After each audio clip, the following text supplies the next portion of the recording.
Aku masih ingat betul hari itu.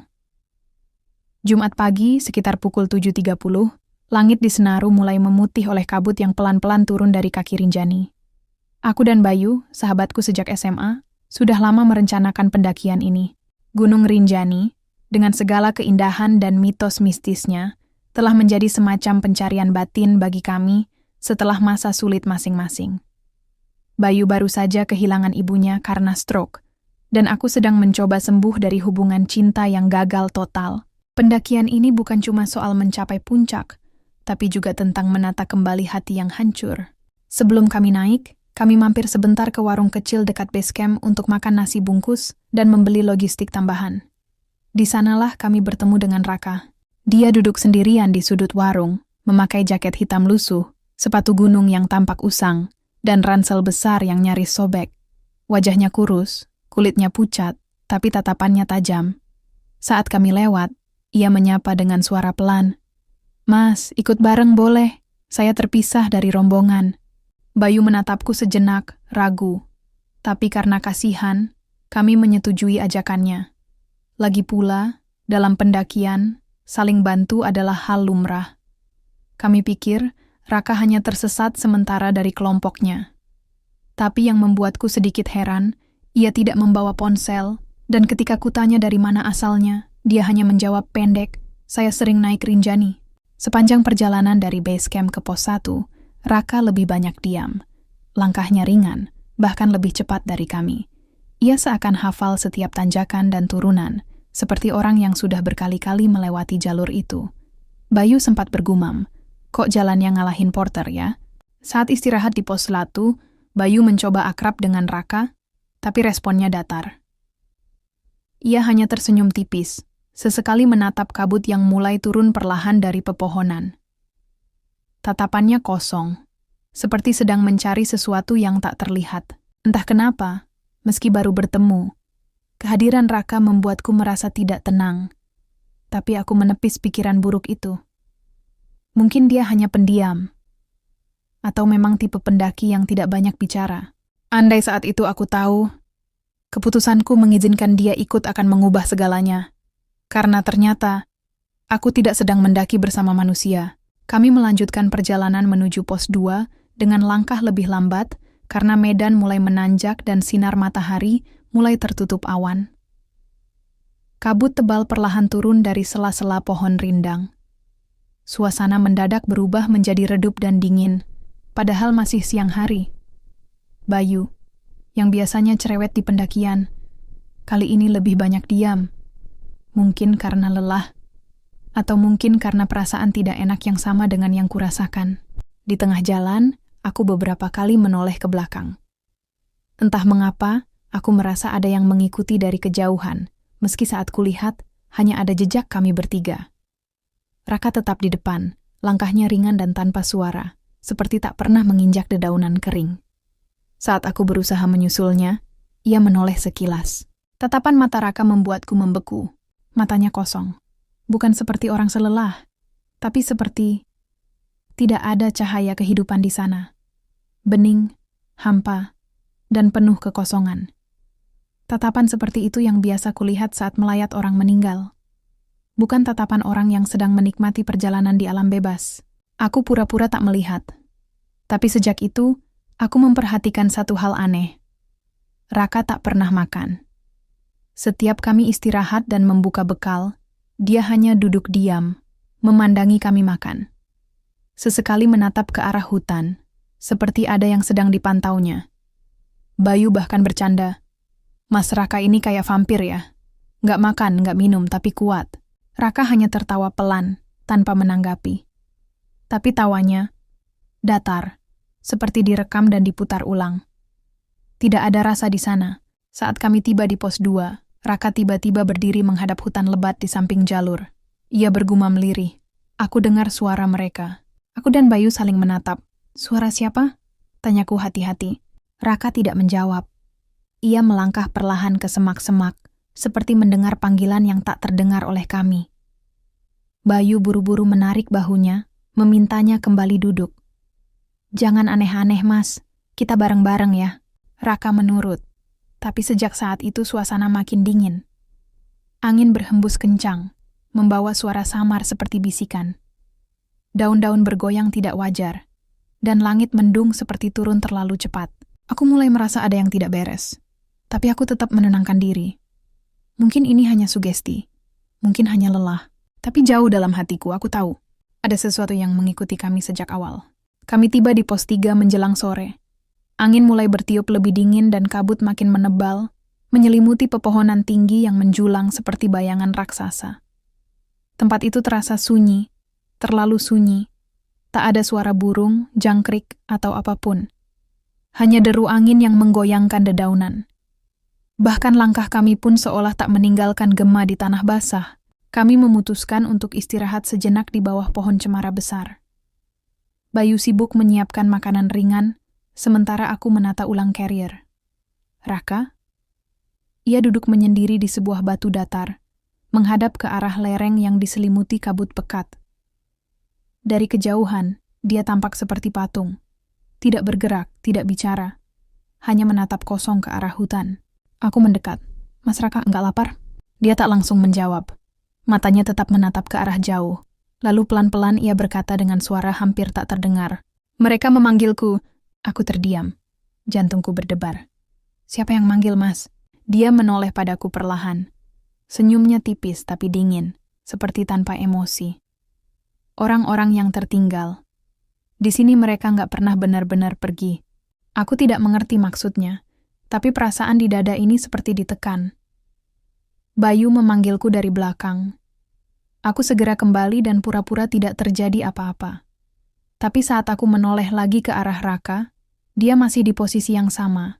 Mulutnya bergerak seperti berbisik, padahal tak ada satupun di dekatnya. Sore itu, kabut turun sangat cepat. Bahkan sebelum matahari benar-benar tenggelam. Suhu turun drastis, dan suasana pos 3 berubah menjadi seperti tempat yang terlupakan. Pohon-pohon yang tadi rindang kini terlihat seperti tangan-tangan raksasa yang menggapai dari kegelapan. Bayu mulai resah. Bro, ini tempatnya nggak enak. Aneh banget auranya. Lu ngerasa juga nggak? Aku hanya mengangguk pelan. Bahkan tanpa kata pun, kami berdua tahu. Pos 3 bukan tempat yang ramah hari itu. Malam itu, udara di pos 3 benar-benar menggigit. Kami memutuskan untuk memasang tenda di bawah pohon besar agar sedikit terlindung dari angin. Sambil berdesakan di dalam, aku dan Bayu mencoba tidur. Tapi mataku sulit terpejam. Raka memutuskan tidur di luar, katanya dia lebih nyaman di udara terbuka. Aku sempat protes, tapi dia tetap bersikeras. Sekitar pukul 2 dini hari, aku terbangun karena suara langkah kaki di luar. Langkah itu pelan, seperti seseorang yang berjalan mengelilingi tenda. Aku pikir itu Raka, tapi entah kenapa langkahnya terasa tidak wajar. Terlalu ringan, terlalu sunyi. Dengan hati-hati, aku membuka sedikit resleting tenda dan mengintip keluar. Apa yang kulihat membuat darahku membeku. Raka berdiri diam, menghadap ke arah hutan. Tapi bukan itu yang membuatku takut. Di belakangnya, ada bayangan lain. Lebih tinggi, lebih gelap, dan samar seperti asap. Bayangan itu mengambang, dan seakan berbicara padanya. Bibir Raka bergerak, seperti membalas bisikan. Aku segera menutup kembali resleting tenda. Tanganku gemetar, keringat dingin mengalir di leher. Aku mencoba membangunkan Bayu, tapi dia terlalu lelap. Entah kenapa aku merasa tidak boleh bersuara. Seperti ada sesuatu yang mengintai, menunggu kami sadar, untuk mendekat. Beberapa menit kemudian langkah kaki itu menjauh, tapi rasa dingin dan berat di udara tak hilang. Suasana mencekam membuatku nyaris tak bisa bernapas. Aku memejamkan mata dan berdoa dalam hati. Dalam keheningan itu, aku mendengar suara lirih. 1 sudah siap, tinggal 2. Aku tak tahu suara itu berasal dari siapa, tapi aku tahu malam itu bukan malam biasa. Dan kami sudah bukan lagi pendaki biasa yang hanya berhadapan dengan alam. Kami telah memasuki batas lain.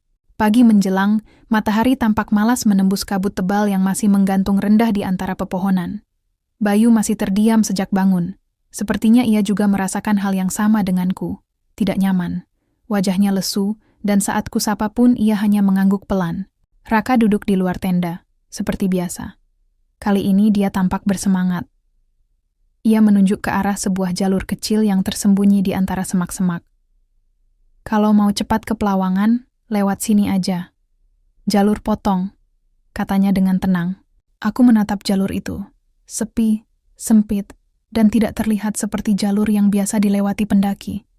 Tanpa papan penunjuk, tidak ada bekas jejak kaki. Aku mulai gelisah. Mas yakin itu jalur resmi? Raka mengangguk. Aku sudah lewat sini banyak kali. Lebih cepat, lebih sepi. Tapi jangan berhenti di tengah ya. Bayu mengangkat bahu, lalu berjalan mengikuti Raka tanpa banyak bicara. Aku sempat ragu, tapi aku juga tidak mungkin berjalan sendiri. Maka aku mengikuti mereka, menyusuri jalur yang terasa seperti lorong kabut yang asing. Semakin jauh kami melangkah, semakin banyak hal ganjil terjadi. Bau busuk seperti daging membusuk mulai menyengat dari arah semak-semak. Aku menutup hidung dengan buff, tapi aromanya begitu kuat hingga menusuk sampai ke tenggorokan. Saat kutanya ke Raka, ia hanya menjawab singkat, bau dari masa lalu. Bayu mulai tampak pucat. Ini bukan bau biasa, bro, katanya sambil menatapku. Tapi kami tetap lanjut. Anehnya, suara hutan seperti menghilang. Tidak ada kicau burung, tidak ada gesekan ranting. Hanya suara langkah kaki kami, dan sesekali bisikan lembut yang tidak bisa kujelaskan. Di sebuah tikungan kecil, Raka berhenti mendadak.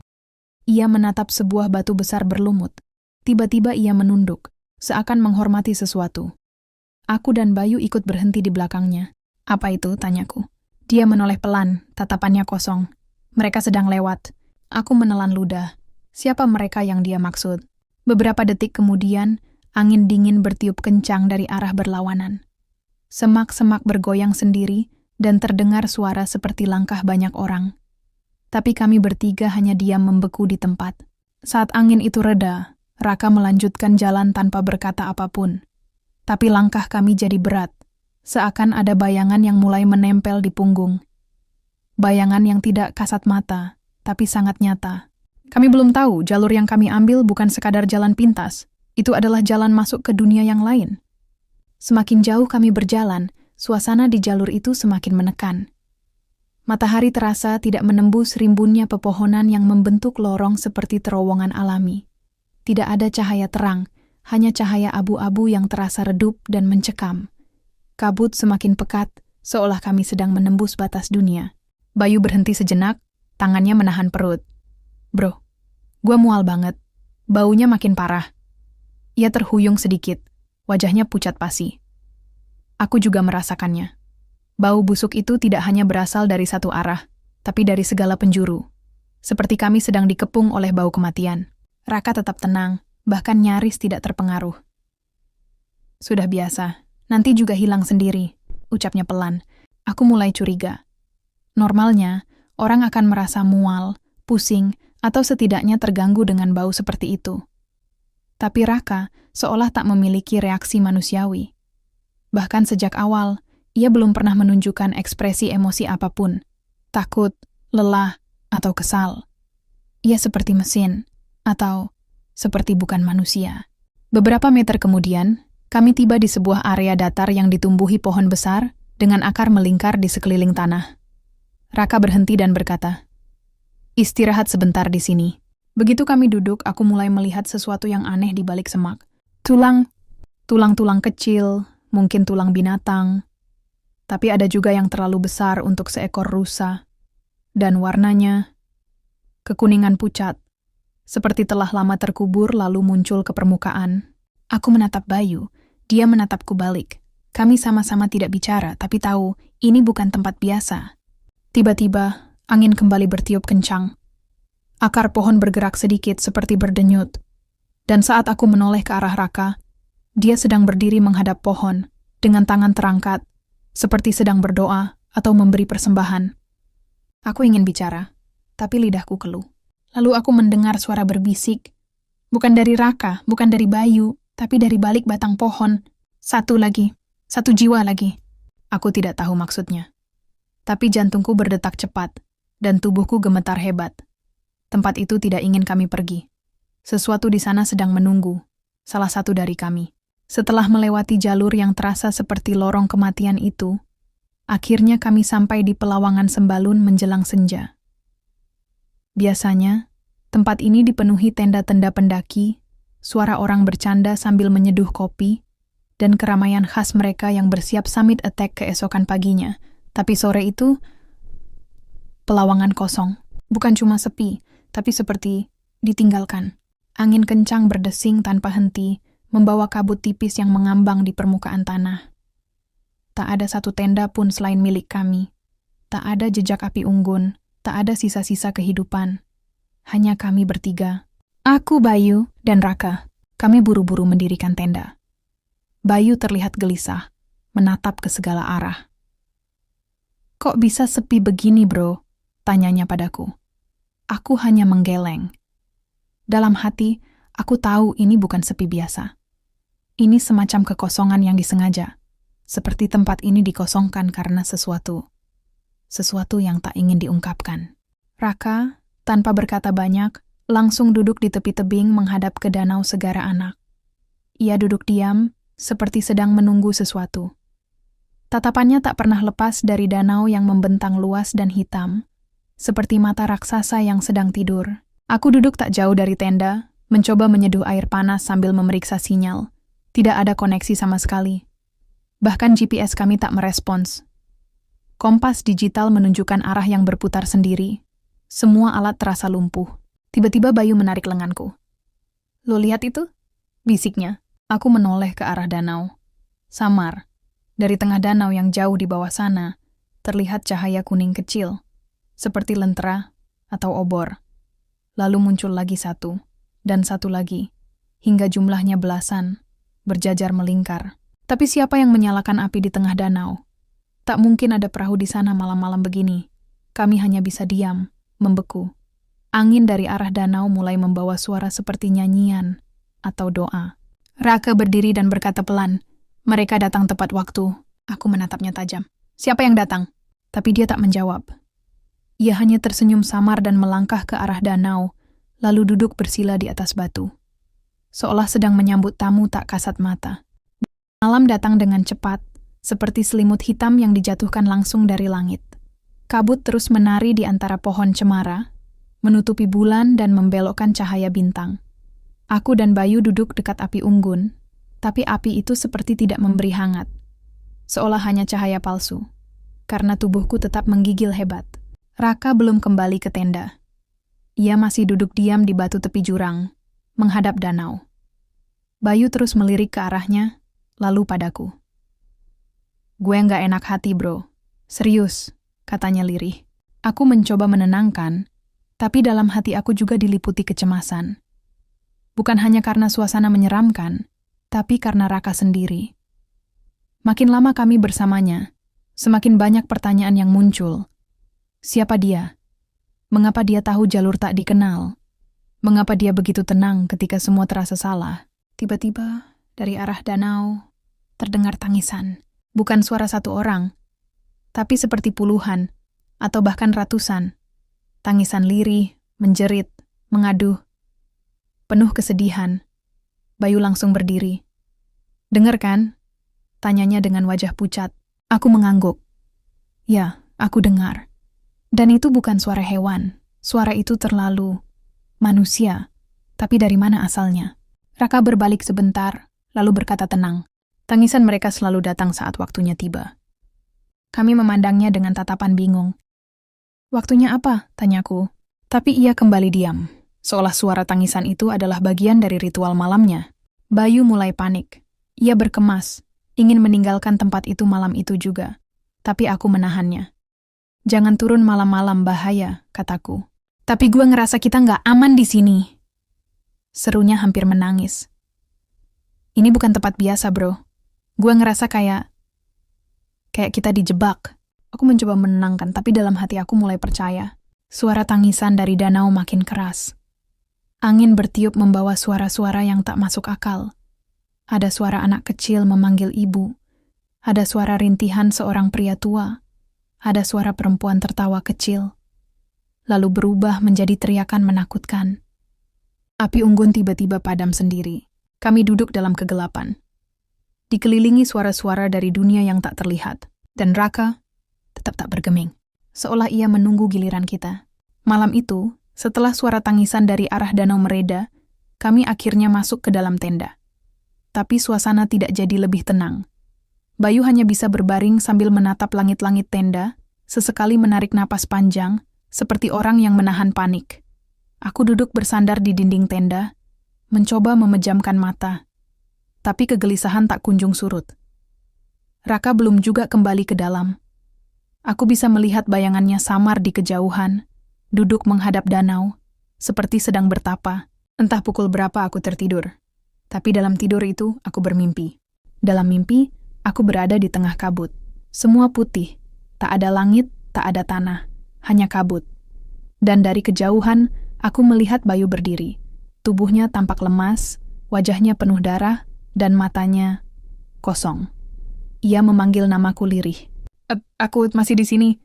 Aku berlari mendekatinya, tapi langkahku berat. Seperti ada sesuatu yang menarikku mundur. Bayu mulai menangis. Suara tangisannya menyayat. "Jangan percaya. Dia bukan orang. Dia bukan hidup." "Siapa Yu?" tanyaku dalam mimpi. Tapi Bayu hanya menggeleng lemah. Tiba-tiba tubuhnya seperti ditarik ke belakang, diseret oleh sosok bayangan hitam yang muncul dari kabut. Bayu berteriak, "Turun! Sekarang, sebelum dia ambil semuanya." Aku terbangun dengan teriakan. Tubuh basah oleh keringat. Nafasku terengah-engah. Jantungku berpacu tak terkendali. Aku menoleh ke samping. Bayu sedang ada di tenda. Aku langsung keluar. Angin dini hari menerpa wajahku. Dingin menusuk hingga ke tulang. Raka masih duduk di tempatnya. Aku berjalan mendekat sambil menahan rasa takut. "Mat, lihat Bayu?" tanyaku. Raka tak menoleh. Ia hanya berkata pelan, "Dia sudah pergi lebih dulu, karena dia percaya pada yang tak bisa dilihat." Darahku seakan berhenti mengalir. Apa maksudnya? Aku berlari ke sekitar pelawangan, memanggil nama Bayu berulang-ulang. Tidak ada jawaban, hanya angin dan kabut. Aku mencari ke jurang, ke belakang batu-batu, ke jalur turun, tapi Bayu benar-benar hilang. Bersama rasa takut yang kini tumbuh jadi keyakinan, temanku telah diambil. Pagi menjelang dengan lambat dan murung. Kabut belum pergi sejak malam, seakan enggan meninggalkan tanah pelawangan. Aku masih mondar-mandir di sekitar tenda, meneriakkan nama Bayu, sambil berharap ia hanya kesemak atau mencari tempat buang air. Tapi jam demi jam berlalu, dan jejaknya tidak ada. Aku memeriksa tasnya di dalam tenda. Jaketnya masih ada. Headlampnya juga tertinggal. Bahkan botol air minum yang selalu ia bawa kemanapun tak disentuh. Tidak masuk akal jika ia pergi sendirian tanpa itu semua. Logikanya, dia pasti masih di sekitar. Tapi aku tahu, dia tidak benar-benar hilang secara biasa. Aku menghampiri Raka yang tengah menyusun batu-batu kecil membentuk lingkaran. Tangannya lambat, gerakannya seperti sedang menjalani ritual. "Mas Bayu kemana?" tanyaku dengan nada keras. Ia menatapku. Senyumannya muncul perlahan. Bayu sudah pulang. Tapi bukan pulang seperti kita pahami. Aku langsung menarik kerah jaketnya. "Apa maksud lu?" "Dia teman gua." Raka tetap tenang. Jiwanya tidak kuat. Dia mendengarkan suara-suara yang seharusnya diabaikan. Mereka membawanya, bukan aku. Aku menatap matanya. Dan untuk pertama kalinya aku sadar. Mata itu tidak punya refleksi cahaya. Tidak ada pantulan, tidak ada kehidupan. Hanya hampa. Matanya bukan mata manusia. Aku mundur perlahan. Hari itu, aku sendirian di puncak pelawangan. Dikelilingi kabut dan angin. Tidak ada pendaki lain, tidak ada sinyal, tidak ada jalan pulang. Aku mencoba turun sendiri. Tapi entah mengapa, jalan yang kutempuh selalu membawaku kembali ke tenda. Aku memutar ke jalur kiri, tetap kembali ke tempat semula. Aku berlari ke arah utara, tetap saja kembali. Seperti pelawangan telah berubah menjadi lingkaran setan, dan aku adalah tawanan selanjutnya. Sore harinya, Raka duduk lagi di atas batu. Ia melihatku, lalu berkata pelan, "Tinggal kamu, tapi kamu masih bisa memilih." Aku tidak menjawab. Tubuhku lemas, lututku bergetar. Di mataku, pelawangan tak lagi seperti puncak gunung. Ia berubah menjadi tempat pemujaan. Dan aku satu-satunya korban yang tersisa. Sore menjelang. Kabut masih bergelayut tebal di pelawangan. Tak ada matahari yang menembus awan, tak ada kicau burung atau tanda-tanda kehidupan. Hanya angin yang membawa bau tanah dan bau busuk yang sulit dijelaskan. Aku terduduk di depan tenda. Rasa lapar dan dingin bercampur dengan ketakutan yang tak bisa dijelaskan.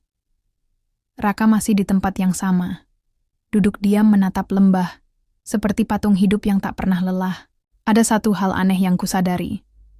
Aku tak pernah melihat Raka makan atau minum. Sejak awal pendakian, ia tak membuka bekal, tak meneguk air, bahkan tak pernah ke toilet. Ia hanya diam, sesekali bicara dengan suara menenangkan, kadang menyanyikan lagu-lagu lama yang nadanya membuat bulu kuduku berdiri. Aku memaksakan diri berjalan mendekatinya, suaraku gemetar. "Mas Raka, siapa lo sebenarnya?" Dia tak menjawab, tapi perlahan ia menoleh ke arahku. Wajahnya tampak lebih pucat dari sebelumnya. Kulitnya seolah memudar, hampir transparan. Di bawah cahaya abu-abu senja, aku melihat sesuatu yang tak seharusnya kulihat. Urat-urat biru kehitaman menjalar dari leher ke bagian wajahnya. Matanya kosong. Tidak, bukan kosong. Matanya seperti kaca yang retak dari dalam. Ia berdiri, dan langkahnya tidak menyentuh tanah. Aku terpaku. "Sudah waktunya kau tahu," katanya pelan. "Pelawangan tidak hanya tempat istirahat. Ini tempat peralihan. Tempat jiwa yang tersesat, yang tidak bisa kembali, atau memilih tetap tinggal." Aku mundur satu langkah, tapi tanah di belakangku langsung longsor kecil, membuatku tergelincir. Raka bergerak cepat, terlalu cepat. Dalam sekejap ia ada di sampingku dan memegang lenganku. Tapi sentuhannya bukan seperti tangan manusia. Dingin dan tidak punya denyut. Aku diutus menjaga yang datang dan belum siap pulang. Mataku membelalak. "Bayu?" Raka menunduk. Dia mendengar panggilan sebelum waktunya. Aku berusaha melepaskan diri dan berlari kembali ke tenda, menutup resletingnya dengan panik, seperti anak kecil yang percaya kain tipis bisa melindungi dari setan.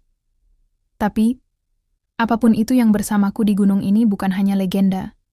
Ia nyata, dan aku mulai sadar. Aku terjebak antara dunia yang hidup dan yang tidak. Malam yang seharusnya menjadi malam peristirahatan sebelum ke puncak, kini berubah menjadi malam neraka.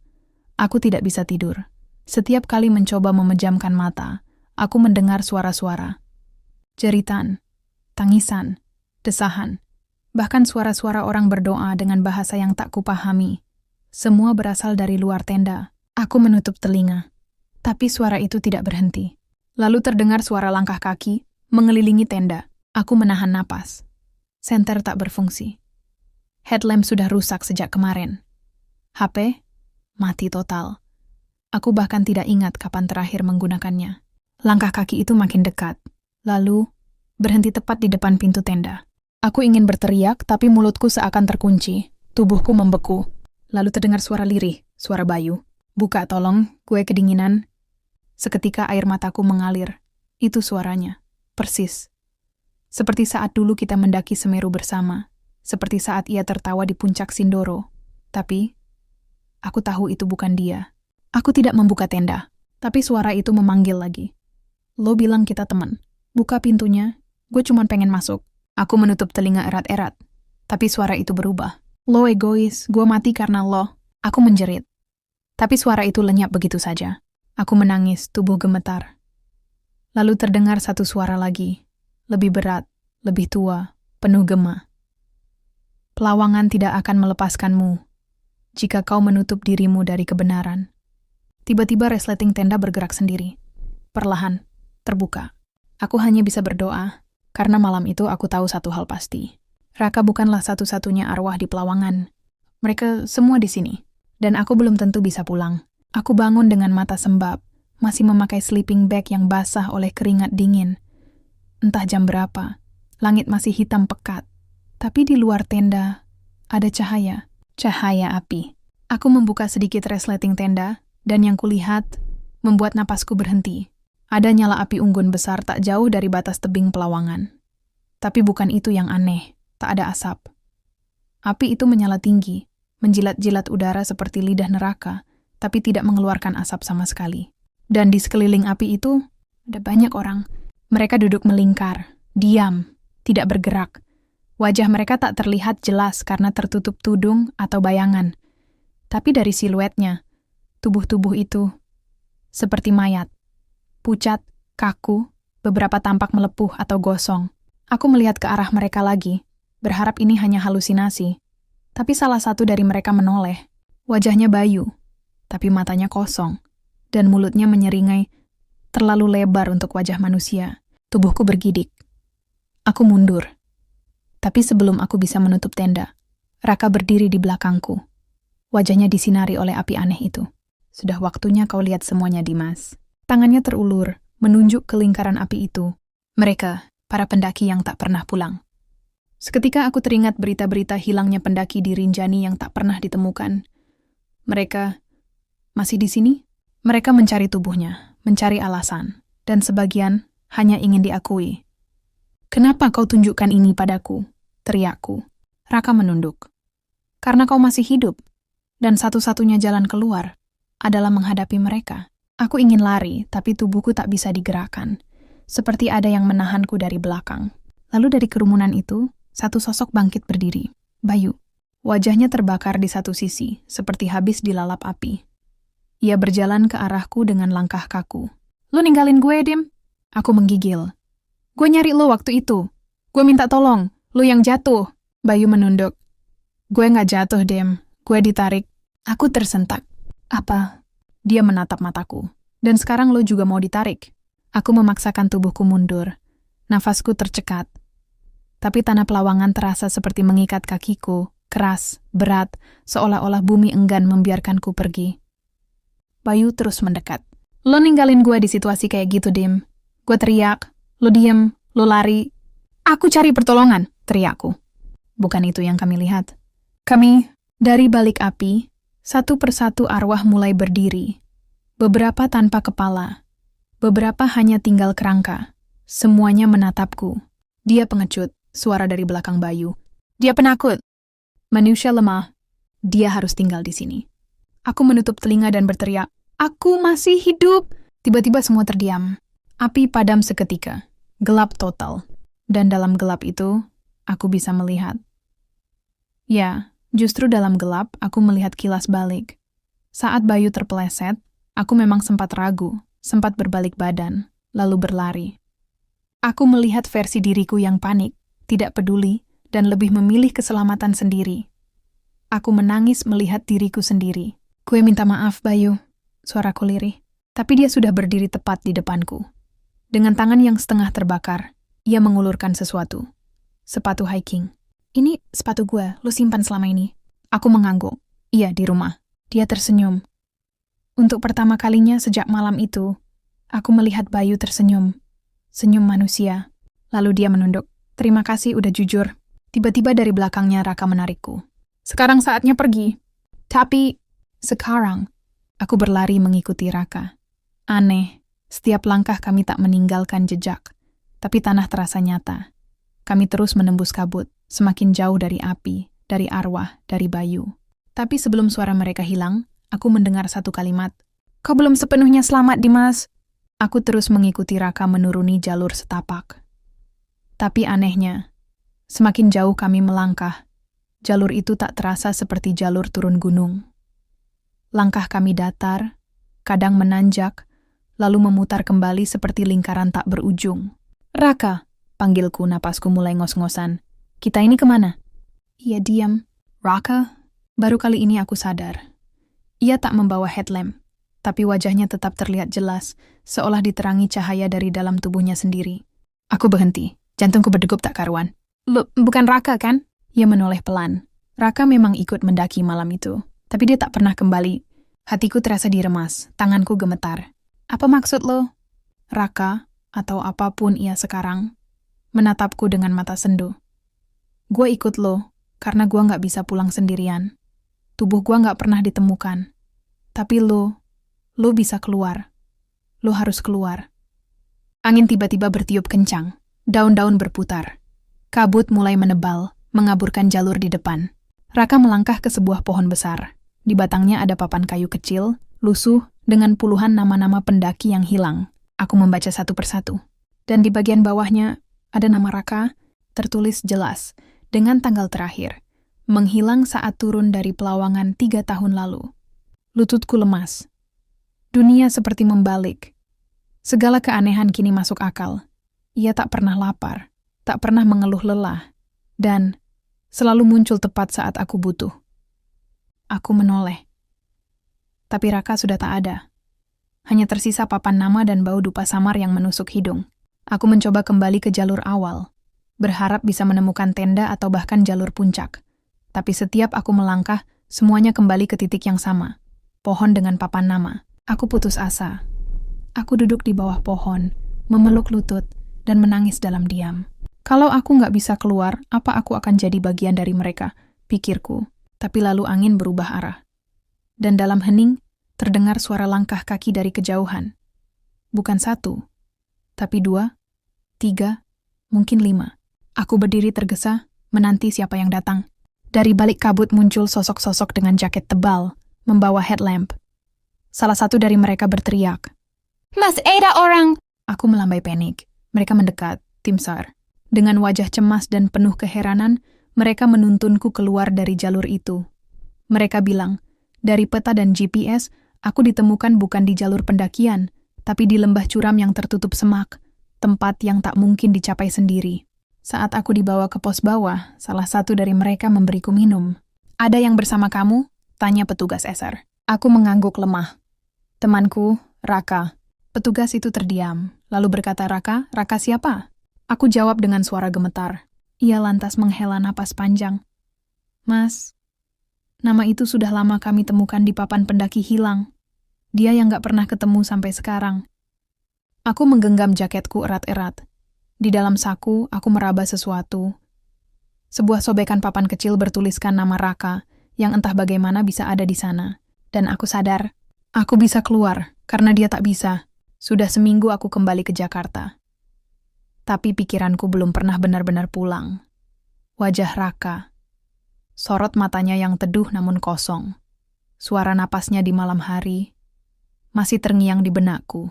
Setiap malam aku bermimpi berada di jalur turun Rinjani. Selalu gelap, selalu berkabut, dan aku selalu sendirian.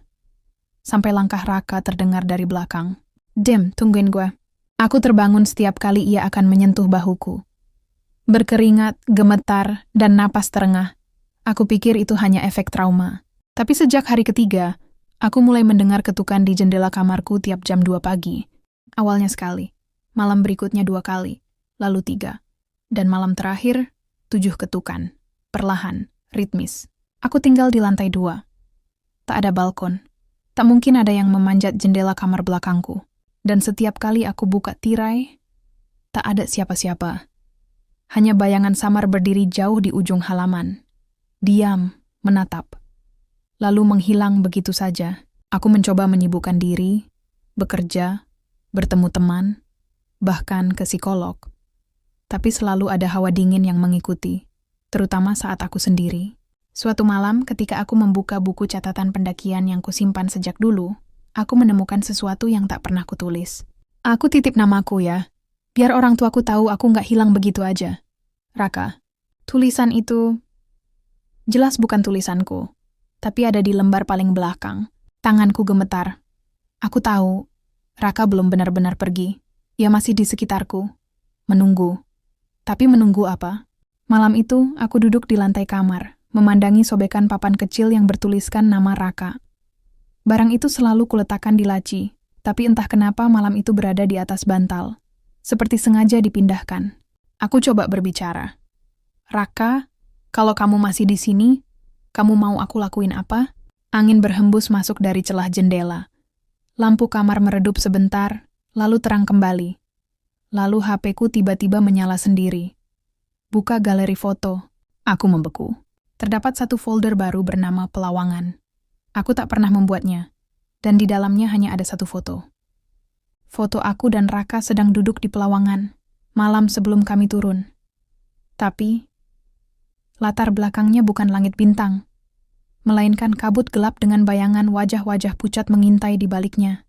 Aku tak ingat pernah mengambil foto ini. Lalu di bagian bawah foto, terdapat tulisan tangan samar yang terbentuk seolah dari kabut. "Antar aku pulang." Sejak saat itu, aku mengerti. Raka belum tenang. Ia ingin jasadnya ditemukan. Ia ingin kembali, agar keluarganya tak lagi menunggu tanpa kepastian. Dan aku adalah satu-satunya orang yang bisa menuntaskan itu. Aku menatap keluar jendela malam itu, dan untuk pertama kalinya, aku tak takut melihat sosok di kejauhan. Karena kali ini, aku tahu. Dia datang bukan untuk meneror, dia hanya ingin diselesaikan. 1 bulan setelah aku kembali dari pendakian pertama dan dihantui oleh sosok Raka, aku membuat keputusan paling sulit dalam hidupku. Kembali ke Gunung Rinjani, sendirian. Keluargaku menolak. Teman-temanku menganggap aku gila. Tapi aku tahu, jika aku tidak kembali, Raka tidak akan pernah benar-benar pergi. Aku naik pesawat ke Lombok, lalu kembali menyusuri jalur yang sama, menuju Sembalun. Tapi ada yang berbeda. Langit lebih gelap, kabut lebih tebal, dan hawa di jalur pendakian seperti menolakku. Namun aku tetap melangkah perlahan 1 langkah demi 1. Ketika malam tiba, aku mendirikan tenda tepat di Pelawangan. Tempat terakhir aku dan Raka duduk, berbicara, dan tertawa. Aku menyentuh tanah yang lembab di dekat batu besar, tempat Raka tertidur malam itu. Lalu aku gali. Tanganku gemetar saat menggenggam batu kecil yang tertanam di antara akar semak. Di bawahnya, tanah terasa lebih longgar. Dengan tangan kosong, aku gali terus, dan aku membeku. Kain jaket yang sudah lusuh, lalu serpihan tulang kecil, dan sisa-sisa tas carrier yang mulai membusuk. Aku menangis saat menemukan kartu identitas Raka, separuh sobek, tertanam di bawah tanah. Tiba-tiba, angin bertiup kencang. Kabut turun drastis. Langit gelap meski belum malam. Dan dari arah barat, samar-samar aku mendengar suara. "Terima kasih, Dim. Akhirnya kamu datang." Suaranya lembut, tenang, tapi tidak berasal dari dunia ini. Aku duduk di dekat lubang galian itu, menatap tulang belulang sahabat yang telah lama hilang. Hati ini sesak. Aku merasa bersalah, merasa gagal sebagai teman. Tapi kini, aku tahu, aku telah menepati janjiku. Dengan kain seadanya, aku membungkus jasad Raka. Aku tidak punya kantong mayat, hanya kantong tidur. Tapi aku pastikan tubuhnya bersih dan terhormat. Aku turun dengan perlahan, menghubungi tim SAR begitu sampai desa Sembalun. Mereka lanjut mengevakuasi jasad Raka. Saat keluarganya datang dan melihat jasad yang sudah hampir lenyap dimakan waktu, ibunya menangis histeris. Bukan karena takut, tapi karena akhirnya bisa memeluk anaknya untuk terakhir kali. Hari pemakaman Raka berlangsung penuh haru. Saat peti diturunkan ke tanah, langit cerah. Awan seolah menyingkir, burung-burung terbang rendah. Malam harinya, aku tertidur untuk pertama kali tanpa mimpi buruk. Dan di dalam mimpiku hanya satu adegan. Aku dan Raka duduk di Pelawangan, memandangi danau Segara Anak. Ia tersenyum, berdiri, dan perlahan berjalan menjauh ke balik kabut sambil melambaikan tangan. "Makasih, Dim, lu sahabat sejati." Aku terbangun dengan air mata di pipi, tapi tidak ada ketakutan. Hanya ketenangan. Sejak malam itu, tak ada lagi ketukan di jendela. Tak ada folder misterius. Tak ada suara yang memanggilku dari balik kabut. Raka sudah pergi. Tapi ia tak akan pernah benar-benar hilang. Ia akan selalu hidup di Pelawangan, di setiap pendaki yang menyapa malam, dan di hatiku